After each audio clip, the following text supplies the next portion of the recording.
अस्सलाम वालेकुम दोस्तों। दो इन्वर्टर फ्रोनस के लगे हुए थे। इनमें बड़ा ही अजीबो-गरीब किस्म का फ़ॉल्ट आ रहा था, जो कि किसी की भी समझ में नहीं आ रहा था।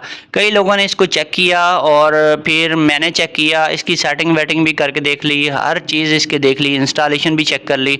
न्यूली इंस्टॉल थे, बिल्कुल नए इन्वर्टर थे, हर तरीके से ठीक चलते थे। लेकिन नेट मीटरिंग के ऊपर इनमें फ़ॉल्ट आ जाता था। तो आप भी सुन के हैरान हो गए कि ये भी किस तरह का फ़ॉल्ट इस इन्वर्टर में आया है। और फिर ये है कि ये दोनों इन्वर्टर्स ही मैट्रिक्स के इन्वर्टर से फ्रोनस कंपनी के यहाँ पर दो 6 केवीए के इन्वर्टर लगे हुए थे और दोनों ही सिंगल ऑपरेशन में थे, पैरेलल ऑपरेशन में नहीं थे। लेकिन इसके साथ ग्रीन मीटर जो था वो एक ही था। एक ही ग्रीन मीटर को दोनों इन्वर्टर्स नेट मीटरिंग करवा रहे थे, ग्रिड फीडिंग हो रही थी। इसमें प्रॉब्लम ये आती थी कि जब नेट मीटरिंग पे ऑन करते थे, एक इन्वर्टर की नेट मीटरिंग सही होती थी, लेकिन दूसरा इन्वर्टर जैसे ही हम ऑन करते थे तो ग्रिड फीडिंग पहले वाले की भी रुक जाती थी और ज़ीरो हो जाती थी। तो बहुत ही अजीबो-गरीब मसला था जिसकी समझ ही नहीं आ रही थी। एक इन्वर्टर जो था वो 3 से 3.5 किलोवाट की फीडिंग कर रहा था, लेकिन जब दूसरा ऑन करते थे तो प्रॉब्लम आती थी।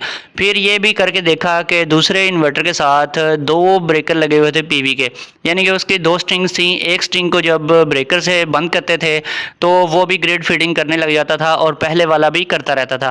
फिर टोटल ये 4 से 5 किलोवाट की रेंज में हो जाती थी जो ग्रिड फीडिंग हो रही थी। जैसे ही हम दूसरा ब्रेकर ऑन करते थे, यानी कि दूसरी स्ट्रिंग को भी ऑन एयर करते थे, तो फिर फीडिंग टोटल स्टॉप हो जाती थी। दोनों इन्वर्टर्स ही फीडिंग स्टॉप कर देते थे और ज़ीरो पे चले जाते थे। इसमें फिर हमने ये भी करके देखा कि एक इन्वर्टर की जगह पे दूसरा इन्वर्टर लगाया और दूसरे की जगह पे पहले वाला लगाया, तो फिर भी कोई फ़र्क नहीं पड़ा, कोई भी मसला हल नहीं हुआ और टेंशन वैसे की वैसे ही रही। और सोलर पैनल्स भी इधर से उधर करके देख लिए, लेकिन मसला हल नहीं हो रहा था। सेटिंग भी करके देखी, बार बार सेटिंग्स चेंज करके देखी, हर तरह की सेटिंग जो थी वो बिल्कुल एक्यूरेट थी। उसमें कोई भी मसला नहीं था कि सेटिंग की वजह से कुछ ख़राब हो रहा हो।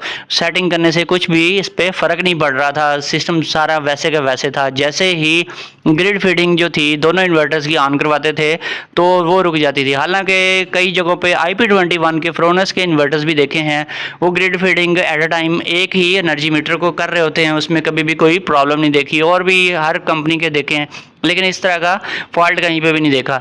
तो इसमें जो मेन फॉल्ट था वो ये था कि सिस्टम वर्क मोड में जहां हम जाते हैं, ऊपर राइट कॉर्नर पे लिखा होता है मैक्सिमम सोलर सेल, या फिर कुछ इन्वर्टर्स में सोलर सेल पावर मैक्स लिखा होता है। वहाँ पर टोटल पावर 6000 वाट लिखी होती है। वैसे इन्वर्टर भी 6 किलोवाट का था और 6000 वाट पे ही उसको रखते हैं, लेकिन जैसे ही वहाँ पे हमने इसको 12000 वाट किया तो मसला हल हो गया। दोनों इन्वर्टर्स ही ग्रिड फीडिंग करने लग गए, क्योंकि मसला पहले ये था कि 6000 वाट से ऊपर ग्रिड फीडिंग नहीं होती थी। दोस्तों, इसका मतलब ये हुआ कि इन इन्वर्टर्स को जब भी आपने इकट्ठे लगाना है एक ही ग्रीन मीटर के साथ, तो आपने इसकी जो मैक्स सोलर पावर है, सेल पावर, उसको आपने इंक्रीज कर देना है। उसको 6000 वाट की बजाय उसको 8000, 9 या 10000, जितनी भी आपने ग्रिड फीडिंग करवानी है उस हिसाब से आपने उसकी रेंज सेलेक्ट कर लेनी है। अदरवाइज आपका जो सिस्टम है वो काम नहीं करेगा और वो 6000 वाट पे ट्रिप हो जाएगा। चाहे आपने 2 इन्वर्टर्स ही लगाए हुए हैं या 3 लगाए हुए हैं, लेकिन इससे ऊपर